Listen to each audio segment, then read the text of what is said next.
Podem, o podcast sobre esclerose múltipla. Patrocínio Laboratório Novartis.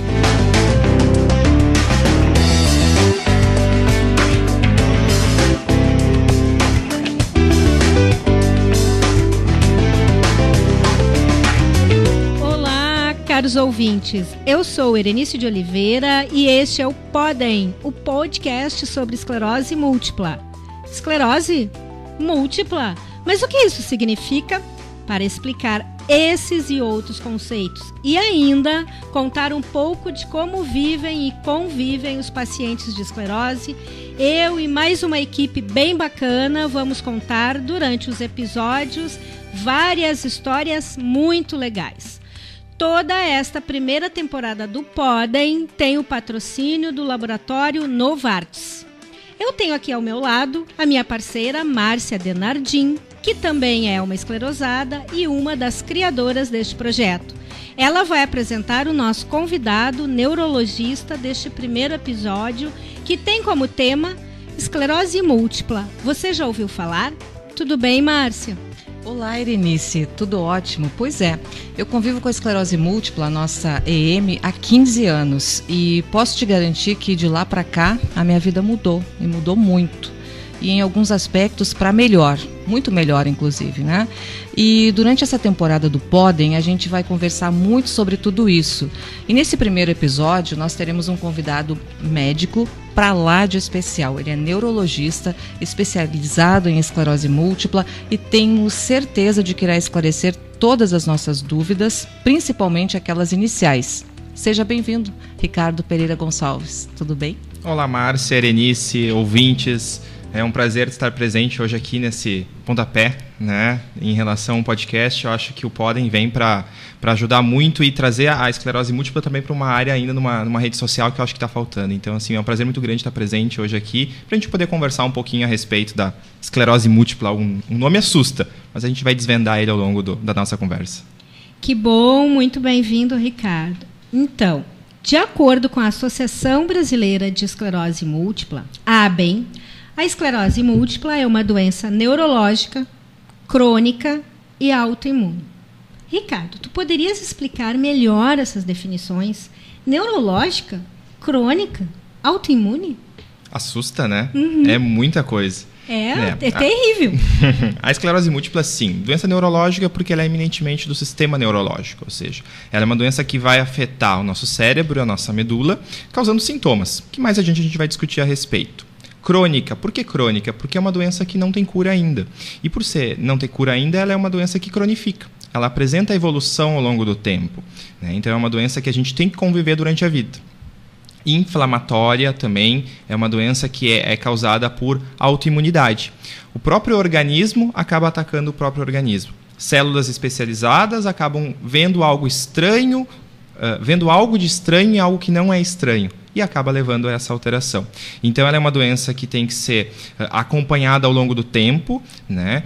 Tem pessoas que têm uma chance maior em ter a doença, a gente vai conversar, acredito que isso também, e mais do que isso, pensar que é uma doença que é como tantas outras, né? Eu costumo dizer que a esclerose múltipla, hipertensão, diabetes são doenças também crônicas. Então, o termo crônica não tem que assustar. Tem que pensar, tenho uma doença, mas tenho que tratar essa doença.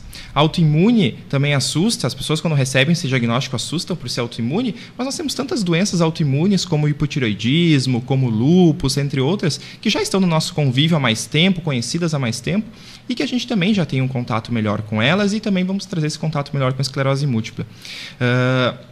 Mas a gente tem que saber que, por ser uma doença de longo tempo, e nós vamos conversar mais adiante de que tipo de pessoas também tem essa facilidade de ter a doença, ela vai trazer mais sintomas, provavelmente, ao longo do tempo. E isso pode, sim, levar a uma dificuldade maior no combate à doença. Bom, nós temos 3 tipos, né, diferentes tipos de esclerose múltipla. Quais são esses diferentes tipos? Explica pra gente. Isso, a esclerose múltipla, quando a gente fala assim, esclerose múltipla, primeiro assusta o nome também, né? Então, assim, por que é esclerose múltipla? Né? Porque são múltiplas sequelinhas que ficam no cérebro. Então, todo mundo já ouviu, e quem conhece um pouco de esclerose múltipla sabe que o cérebro apresenta umas plaquinhas brancas na imagem. Então, quando faz uma ressonância, a pessoa olha, essa aqui é uma lesão da esclerose múltipla. E o nome partiu daí. porque são pequenas alterações no cérebro, na imagem, que formam essas sequelas. Então, seriam sequelas, o termo esclerose está mais relacionado a isso, e múltipla porque são várias. Né?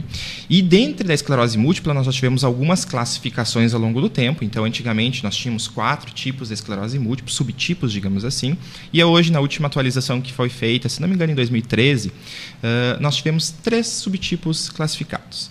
Né?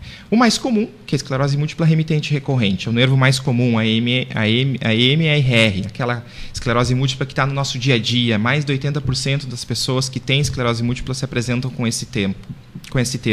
E o que é a esclerose múltipla remitente recorrente? É aquela esclerose múltipla que tem surtos. E o que são os surtos? Os surtos são sintomas neurológicos que o paciente apresenta, sempre lembrando que dura no mínimo 24 horas, ou seja, um surto que é um sintoma que tem que permanecer esse período para poder ser classificado como sintoma da doença, em que é um sintoma novo, em que o paciente apresenta e que tende a ficar em torno de 15 até 30, 45 dias evoluindo insidiosamente, ou seja, lentamente ele vai evoluindo e aumentando esse sintoma, até o momento que ele estabiliza e ele por si só, por ser uma doença que também tem a fase inflamatória e o corpo também reage a essa inflamação, ele acaba resolvendo.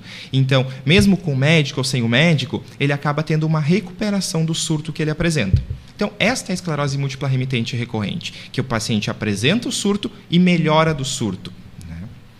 Num segundo momento, nós temos a esclerose múltipla secundariamente progressiva. E o que seria ela? Ela seria, digamos, uma consequência do longo tempo com esclerose múltipla remitente recorrente. Então, o paciente que abre o quadro com uma esclerose múltipla remitente recorrente, com a presença de surtos ao longo do tempo, ao longo da vida, vai, por ser uma doença crônica, como nós falamos anteriormente, pode se transformar, evoluir para secundariamente progressiva.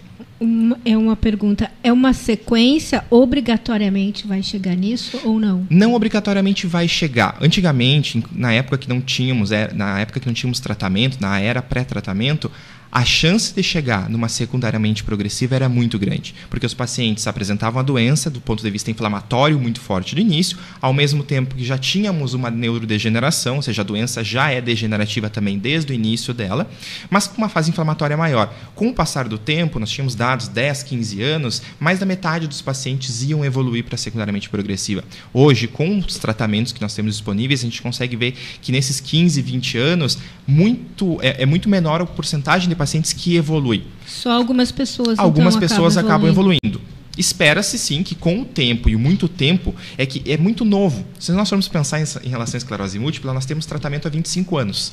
O primeiro tratamento saiu em torno de 93, então já estamos 25, 26 anos. É muito pouco tempo, É muito pouco com tratamento. E os pacientes são pacientes jovens. Sim. E os pacientes estão envelhecendo. Então, agora, quem acompanhava os pacientes com diagnóstico em 90, os pacientes estão chegando aos seus 60 anos, aos seus 70 anos. Então, como que vai ser essa doença nessa faixa etária? Deixa eu só retomar, Ricardo, nós vamos falar sobre isso, que é a próxima pergunta. E o terceiro tipo? O terceiro tipo é a esclerose múltipla primariamente progressiva. Esse é um fator um pouco diferente. Tem algumas vertentes que querem distanciar ela da esclerose múltipla remitente recorrente por ser uma forma diferente de apresentação, porque como é que o paciente se apresenta? O paciente se apresenta com um sintoma que vem evoluindo ao tempo. E não é um sintoma que apresenta o surto e melhora. O paciente inicia o sintoma e o sintoma permanece. Evolui. Não apresenta melhora.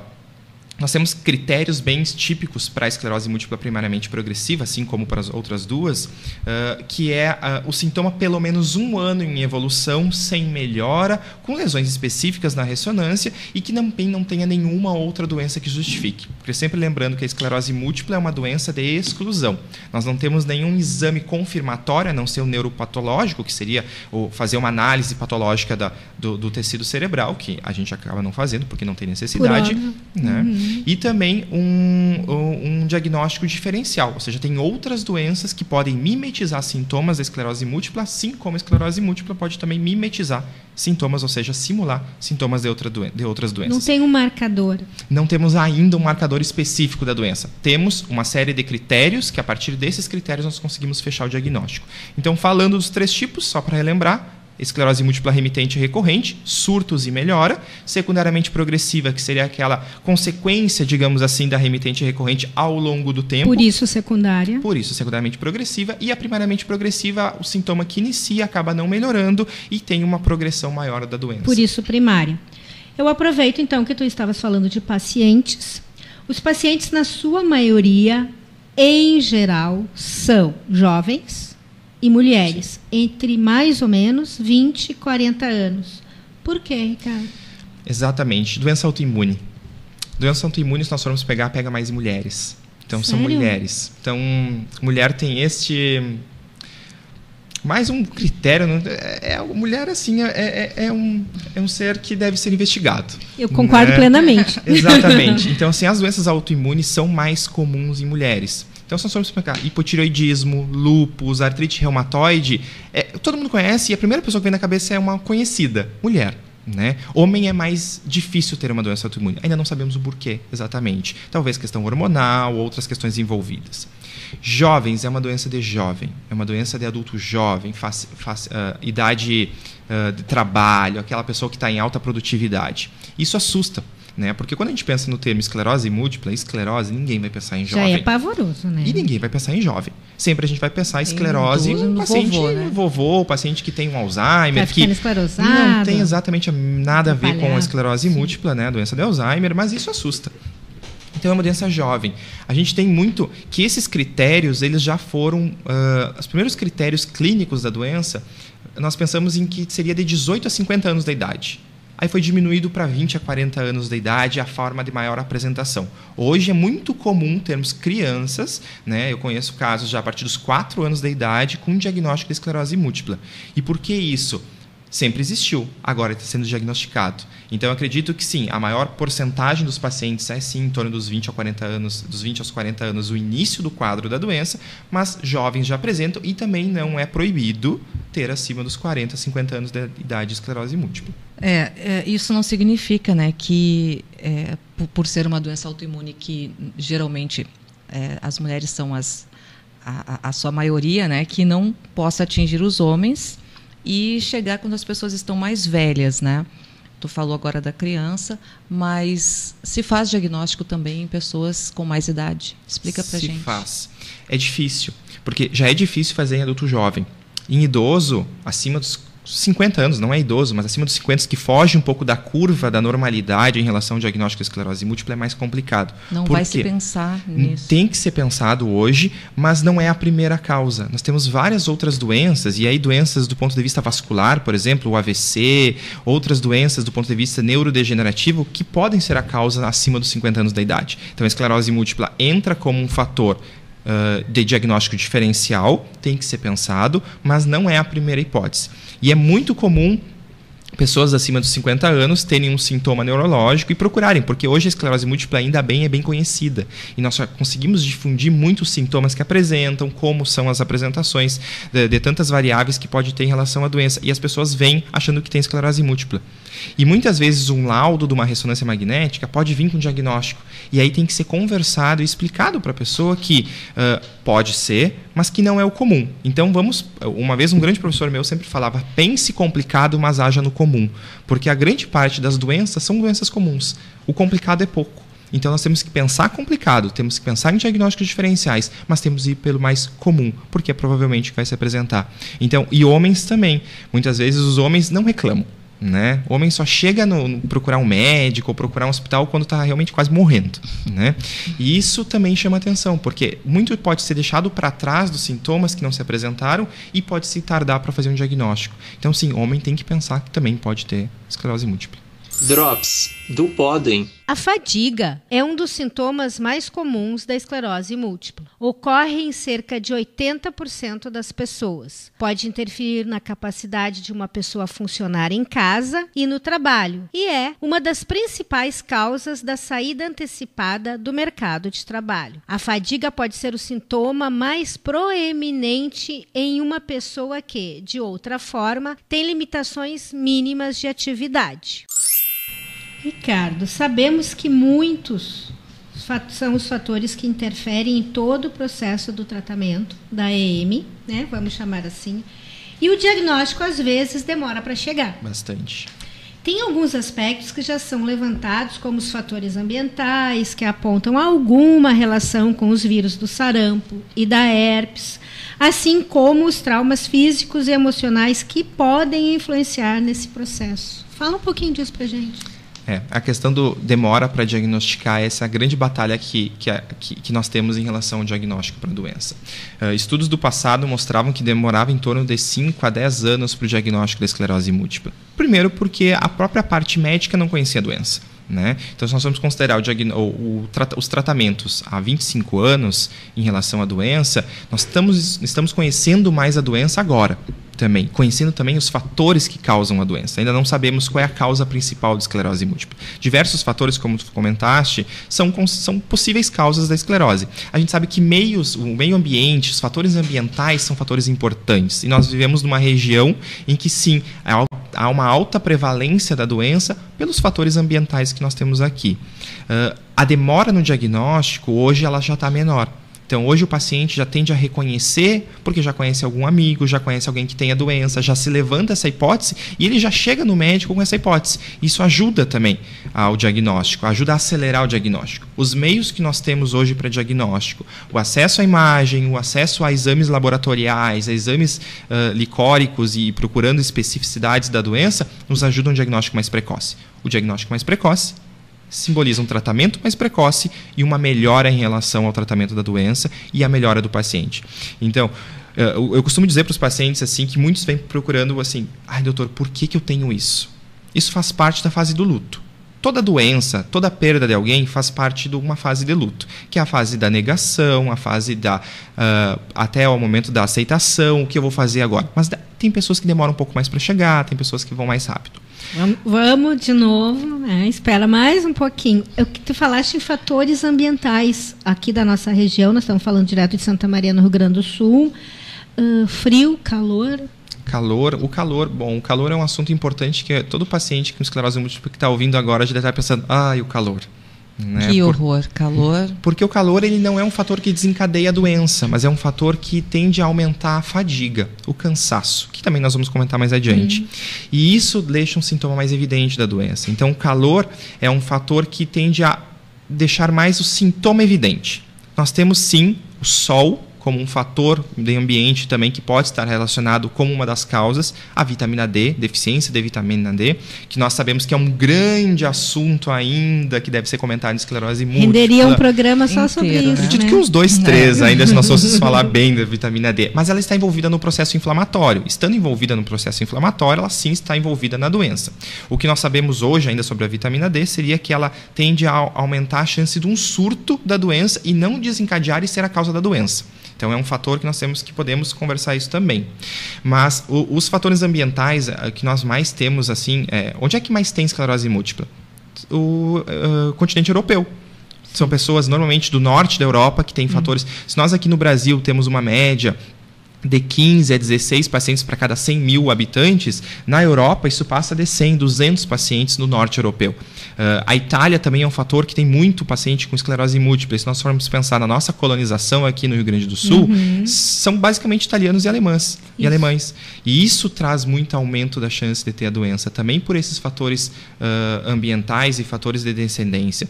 Então, a doença tem diversos fatores. E quando os pacientes chegam e me perguntam qual a causa da minha doença, eu costumo dizer assim, não sabemos ainda, mas para esse momento não é mais o importante. O importante é que nós temos feito o diagnóstico e nós temos que pensar de agora em diante. De agora em diante, o que nós vamos fazer? Então, é importante, sim, por ponto de vista médico, a gente buscar a causa, até pensando como a gente vai evitar desenvolver a doença, do que pensando exatamente em tratar cada paciente. Bom, além do aspecto clínico, considerando que a esclerose múltipla não tem cura ainda, aonde pode estar o principal nó desse sistema da doença? Quer dizer, pode estar na medicação, tudo que envolve desde novas descobertas até o complexo procedimento da aquisição, uma vez que é um tratamento de alto custo, ou no diagnóstico, uma vez que os sintomas, especialmente no início das manifestações, quando se assemelham a outras doenças, ou que se sabe outras situações, porque tu comentou no início lá que é uma doença de jovem, no momento em que eles estão mais envolvidos com trabalho, com estudo, e aí vem o estresse também, né? Pode ser em todas?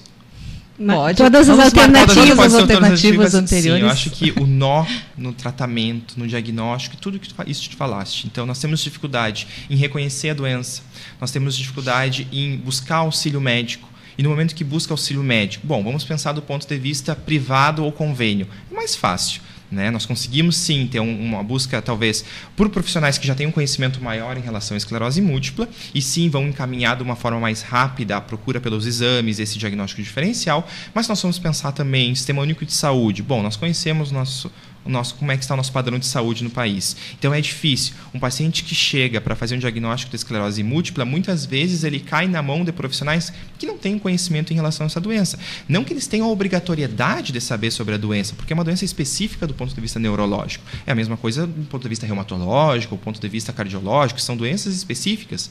Então muitas vezes não cai na mão de um profissional que tem um conhecimento maior em relação a isso.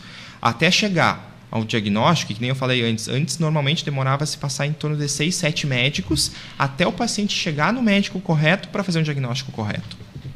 Hoje ainda acontece isso, porque os sintomas, eu acho que a Erenice já vai me cortar, porque eu já vou querer falar um pouquinho de sintomas, acho que a gente vai falar... Não, pode Posso falar já? Vamos falar um pouquinho. Devemos Nós temos falar. sintomas em relação à visão, em relação à força, em relação à sensibilidade, que muitas vezes o neurologista não é pensado em relação a isso e procura o oftalmologista, o ortopedista, e isso demora um pouco no diagnóstico.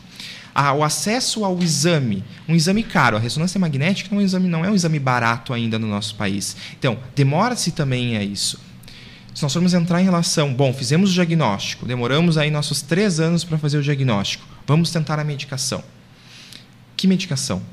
Há um tempo atrás, que nós começamos 20 anos, existiam 2, 3 medicações para esclerose múltipla. Para o neurologista era mais fácil. Eu não precisava pensar muito em tratar a doença, eu tinha só aquelas medicações, eu tinha que pensar no diagnóstico.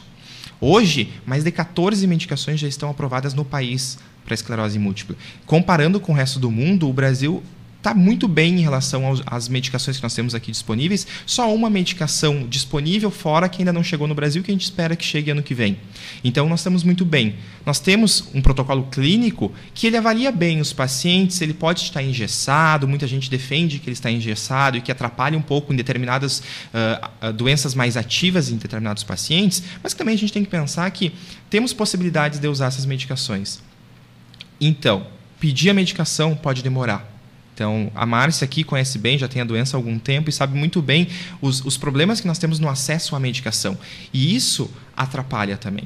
Isso vai diminuir a chance da gente tentar controlar a doença de uma forma mais eficaz. E aí começa o tratamento e falha porque falta medicação. Exatamente. Isso. Assim, vou retomar um pouquinho aqui, só para a gente ser um pouco didático, né? Tu chegaste a comentar na tua relação com o paciente ali o conselho, que tu costuma dar alguns conselhos para os teus pacientes no momento que eles recebem o diagnóstico, certo? Isso. Né? E aí tu fala dos sintomas, falasse especificamente. Então, assim, eu queria que tu detalhasse um pouquinho, assim, didaticamente mesmo, os sintomas. Tu falaste já na fadiga, nos problemas de visão, né? Então, explica um pouquinho sobre os sintomas pra gente. Vou começar pelo sintoma mais típico, então, né? Que é aquele sintoma que normalmente é o sintoma que abre um quadro da esclerose múltipla, que seria a neurite óptica. Nossa, que nome feio, o que é isso, né? Neurite óptica. Neurite óptica é uma alteração do nervo óptico, ou seja, uma lesão da doença, uma lesão desmielinizante, ou seja, destruição da mielina, que é a camada que protege o nervo, no nervo óptico leva um sintoma da visão. Que sintoma é esse? Normalmente, como é que ele se apresenta? É uma perda da visão. É um embaçamento, um turvamento visual, a visão fica um pouquinho nublada, normalmente é unilateral, é um olho só que isso acontece, e é um sintoma que não é do dia para a noite. A pessoa não acorda assim. A pessoa começa a notar uma alteração e ela vai evoluindo. Que nem eu falei, normalmente 15 dias, até 45 dias ele pode evoluir, e a pessoa nota que está diferente. E ele pode diminuir e passar. E isso, muitas vezes, atrasa o diagnóstico, porque a pessoa, normalmente, nós vivemos numa fase das pessoas muito ansiosas, nervosas, estressadas. É por estresse. Tive a visão tá ruim, vou no oftalmologista, ele vai, avalia, não vê nenhuma alteração. Passou 20 dias, 30 dias, está melhor. Vida que segue. Faz um óculos novo. Faz um óculos novo e depois o óculos já não está funcionando mais, porque nem precisa, porque melhorou da visão. A pessoa, nossa, melhorei da visão. E a vida que segue. Outro sintoma típico também, perda de força. né? Normalmente pode ser uma perda de força num braço, numa perna, pode ser num lado inteiro do corpo. São sintomas que também muitas vezes podem estar associados. As pessoas pensam assim, é coluna, estou nervosa, está diferente. Tem um problema no joelho. Exatamente, procura diversos médicos, faz medicação, faz injeção e acaba melhorando, porque, que nem eu falei, a doença tende a melhorar esse surto. E também pode atrasar o diagnóstico. Outro sintoma muito típico, dormência. Né? Sensação de queimação, de anestesia de um lado do corpo. E esse é um sintoma que está muito associado com a ansiedade. Então, os pacientes que são ansiosos têm esses sintomas também. E são sintomas mais rápidos, mais fugazes. Ou seja, o sintoma vem e vai. No paciente com esclerose múltipla, o sintoma tende a vir e ficar pelo menos algum tempo. E isso que tem que ser bem o diferencial. Então, esses, digamos, seriam os 3 sintomas mais típicos da doença. Temos todos os outros. Um professor dizia sempre que sintoma de esclerose múltipla pode ser qualquer coisa. Por quê? Nós temos nervo para tudo. Sim. O cérebro manda em tudo. E essas características, elas são, entre aspas, pré-diagnóstico, Ricardo? Características dos surtos, assim? Não, a visão, a força, a dormência. Normalmente, para um diagnóstico da doença, nós precisamos ter 2 sintomas clínicos, ou seja, ter 2 surtos clínicos. Então, o paciente precisa ter um sintoma que apresentou melhora e também outro sintoma. Então, são sintomas da doença. Perda de força e dormência, por exemplo. Exatamente. Então, se o paciente apresentasse um sintoma de uma alteração da visão hoje, daqui 3, 4 meses apresentasse uma perda de força, ele já poderia ser classificado clinicamente como esclerose múltipla, que precisaria, sim, de exames radiológicos, todo um diagnóstico diferencial para a gente poder fazer e aí sim fechar um diagnóstico. Mas a clínica ainda é soberana e sempre vai ser, ao meu ponto de vista, um diagnóstico de esclerose múltipla também. Temos também a questão da fadiga. A fadiga, ela acaba se instalando quando a doença já se instala ou ela também pode ser um critério? Não falei da fadiga porque a fadiga não é um surto da doença. Não é um sintoma que a gente vá pensar em esclerose múltipla. A fadiga, sim, está associada na doença. Seriam sintomas daqueles invisíveis que nós costumamos falar, porque é um sintoma que pode estar presente ao longo do tempo. Ele não é um sintoma característico de um surto da doença, mas sim um sintoma que pode estar presente. Calor incomoda muito, tende a piorar a fadiga. O que é a fadiga? A gente fala fadiga, cansaço, mas o que seria isso? Sim. Peso nas pernas, dificuldade para caminhar às vezes, um cansaço extremo. A pessoa que não tem aquele ânimo para fazer as coisas também pode estar com fadiga, né? E quem já teve esse sintoma sabe, eu acho que a Márcia já apresentou ao longo do período isso. A gente pode ter dormido a noite inteira e acorda muito cansada ou daqui a pouco... E por mais que não seja um sintoma, um surto, tem momentos que tu não apresenta também. Sim, não sim, é? Tem momentos que não apresenta. Então, a fadiga, sim, tem que ser levada em conta, tem que ser pensado. Temos formas para diminuir a chance de apresentar ela, mas é um sintoma que pode estar presente no início, pode se apresentar no meio da doença, não tem momento para se apresentar. E muitas vezes, quando a gente comenta com os pacientes assim, fadiga, sim, doutor, eu sempre tive mais cansada. Sempre achei que eu era cansada demais, né? Então, isso pode ser, não que tenha que chamar atenção e ser o sintoma principal, né? Que vai fazer buscar um atendimento médico pelo cansaço, porque outras doenças também levam... Todo mundo se cansa. Todo mundo cansa, né? Então, mas é algo que normalmente, retroativamente... Mas acaba deitando ou sentando um pouco, descansando um pouco e retoma, né, essa condição. E se é um paciente de esclerose com a fadiga... não consegue, né? Pode descansar, mas ela não tem essa mesma melhora que uma outra pessoa. Que uma pessoa que não tem a doença. Tem fatores que a gente utiliza, atividade física é o principal fator que nós podemos, o exercício físico, que a gente pode evitar a doença, mas doutor, eu vou cansar mais porque eu vou estar fazendo exercício físico. No início, sim, mas o que a gente quer? Ao longo do tempo, que isso evite. Isso criar uma resistência. Nessa época do ano, agora, que o verão que está entrando, é pior ainda a questão da fadiga, porque o calor piora isso. Então, atividade física contínua evita também que nesses momentos em que a chance de ter fadiga possa se apresentar, a gente tenta evitar. Eu queria colocar uma coisinha aqui. Nós falamos sobre esclerose múltipla e a gente sabe que os sintomas não são iguais para todas as pessoas que têm a doença. É uma doença que a gente pode chamar de que cada pessoa tem a sua esclerose múltipla, ela se apresenta diferente em cada pessoa e os sintomas. Eu nunca tive, por exemplo, sensação de queimação nesses anos todos. 14 anos de doença. No 15º ano que eu fui apresentar esse sintoma. E nem sabia que era um sintoma da esclerose. É que a gente tem a doença, ela se apresenta de várias formas, né? Então, sintomas clínicos dependem também das onde as alterações da imagem vão se apresentar. Então, o cérebro nosso, cada areazinha do cérebro comanda uma parte do corpo. Então, dependendo de onde tem a lesão, vai ter o sintoma. E a partir daí a gente consegue fazer um diagnóstico mais qualificado da doença. Então, caros ouvintes, como vocês já puderam perceber, o assunto é longo. Por isso, nós dividimos em episódios. Nós estamos chegando ao fim deste episódio número 1 e, com certeza, essa abordagem da Márcia, ela virá e será melhor e mais aprofundado no segundo episódio, quando a gente vai tratar mais especificamente dos pacientes. Fica tranquila, Márcia. Então, estamos chegando ao fim deste bate-papo maravilhoso. Mas não fiquem tristes, pois nós contaremos novamente com a participação do Ricardo Gonçalves em nosso segundo episódio. Agradecemos ao Ricardo.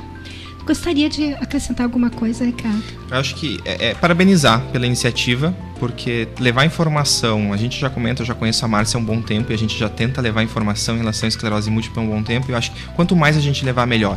E lembrar o paciente que recebeu o diagnóstico agora e está ouvindo pela primeira vez, calma, né? Tudo vai dar certo. Bom, esse foi o primeiro episódio do Podem, o podcast sobre esclerose múltipla que tratou sobre o tema esclerose múltipla. Você já ouviu falar? Lembramos que toda a temporada do Podem tem o patrocínio do laboratório Novartis.